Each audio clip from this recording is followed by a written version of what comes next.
ये नहीं कि ये मेरे को खुश करने के लिए या सरकार को खुश करने के लिए। सच हमेशा जुबान पे आता है। अगर इस प्रकार की व्यवस्थाएं बन रही है, आप एक चीज़ सोचो, 10 साल लगातार इस सरकार की कोई चीज़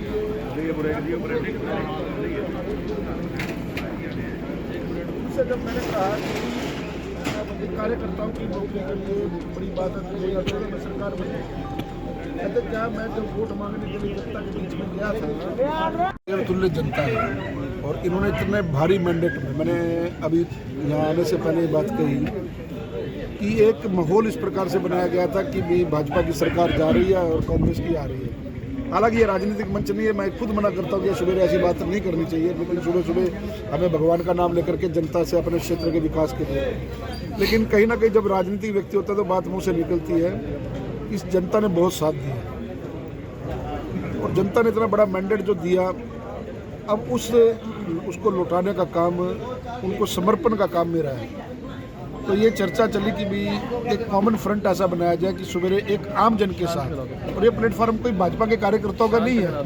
ये आम जन का है। करनाल की जनता किसी भी दल से, हर एक व्यक्ति का स्वागत है।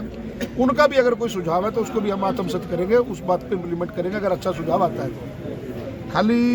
विपक्ष को और विपक्ष ने आलोचना करनी है उस रास्ते से नहीं, खुले मन से हर साथियों का मैं यहाँ स्वागत करता हूँ। और जनता के बीच में आने का पर्पज़ ये है कि जब आप यहाँ सामान्य रूप से चाय पर चर्चा करते हैं तो आप अपनी भावनाओं के अनुरूप अपनी बात रख सकते हैं, और उनमें से कोई एक ऐसा सुझाव आता है जो दिल को छू लेता है, और वो आदमी की ज़िंदगी में ज़रूरी है, उसका काम करना बहुत ज़रूरी है, वो होना बहुत ज़रूरी है। तो ऐसे सुझाव अक्सर सुनता रहता हूँ क्योंकि इनोवेटिव हूँ, उन चीज़ों को इम्प्लीमेंट करने में एक विश्वास रखता हूँ। कोई ना कोई एक ऐसा, जैसे पिछले इतवार को कई सुझाव आए, तो उसमें एक सुझाव आया कि इस प्रकार की चाय की चर्चा लगभग शहर के 3 क्षेत्रों में होनी चाहिए। अब कुछ लोगों के पास साधन है या कुछ लोग सो के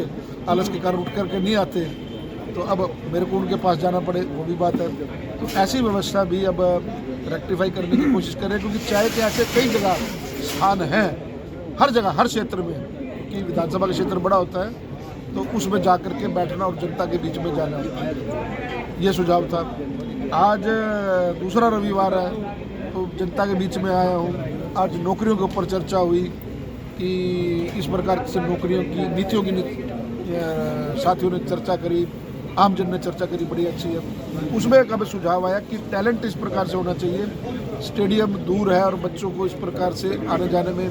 अच्छी प्रतिभा के जो बच्चे उनके पास निश्चित तौर पर साधन नहीं होते, कई बार किसी ने कहा कि पैदल जा रहे हैं, किसी ने कहा साइकिल नहीं है,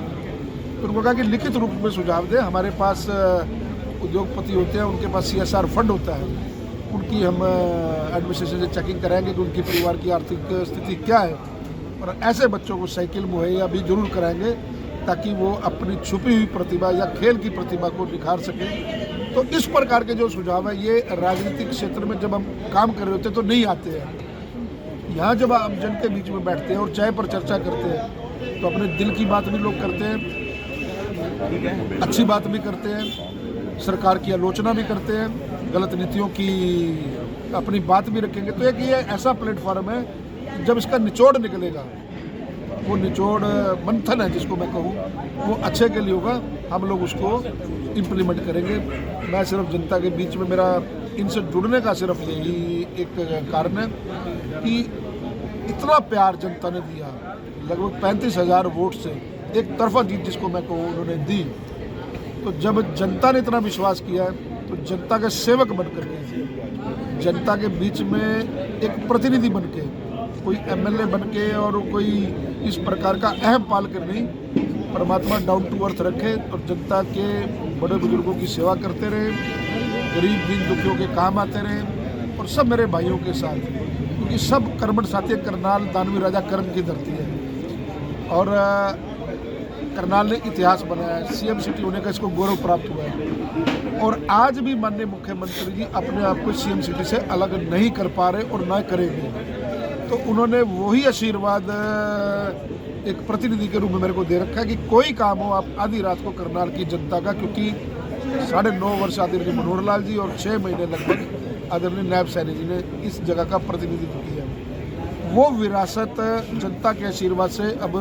मेरे दोनों कंधों के ऊपर आई और छोटी बात नहीं है। तो अब मैं जनता के बीच रह करके और इनके कामों के लिए विधानसभा में भी आवाज़ उठाऊं और माननीय मुख्यमंत्री जी के समक्ष भी आवाज़ उठाऊं और इनके काम कराऊं, यही मेरा एक ध्येय है। औपचारिक बात है, आप लोगों के सामने बात कर रहे हैं और लगता भी था, इसमें कोई दो राय नहीं है।